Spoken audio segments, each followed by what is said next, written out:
This damn ebook brought to you by the one and only Classtro.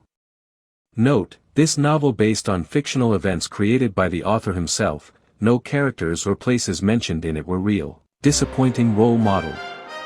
Kevin was a quiet soul, an introvert whose world was made of marble and clay.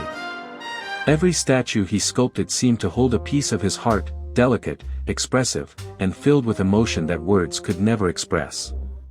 He worked in a small studio behind his family's old house, where his hands gave life to stone while the rest of the world barely noticed.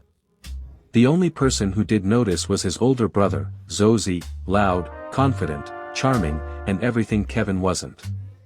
Zozie was a natural showman, a liar dressed as a dreamer.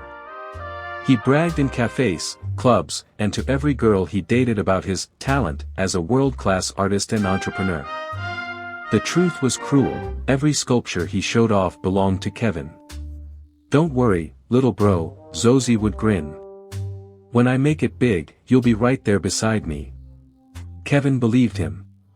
He always did. He thought of Zozie as his hero, the one who could turn his art into something the world would see. But the world only saw Zozie. Then came Jessica, Kevin's first love from school. She had once smiled at his shyness, listened to him talk about art and dreams. He loved her quietly, carefully, until one day she drifted away without a word. Years later, Zozie introduced her as his new girlfriend. Kevin froze. The world fell silent, except for the sound of his heart breaking again. He didn't tell Zozie that Jessica had once been the reason he learned to smile. He didn't tell Jessica that her new lover was the brother of the boy she had left behind. But what shattered him most was the truth he later overheard: Jessica was married, and Zozie was just her escape. When Kevin confronted her, she looked at him in shock. You're his brother," she whispered. "He never mentioned you. He said he made the statues. He said you were just a helper. He's a liar, and your brother's a fool."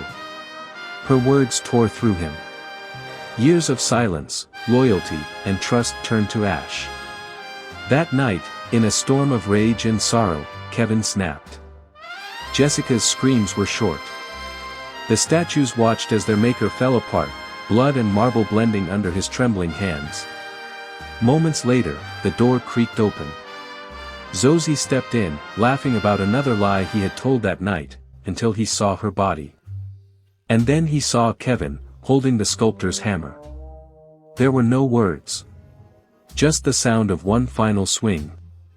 When the police arrived, they found Kevin's last creation, a statue of two brothers, their hands locked together, eyes turned to heaven. Beside it, Kevin's lifeless body leaned against the wall. He had carved a single line into the floor beneath him. "Art is truth. Lies are death."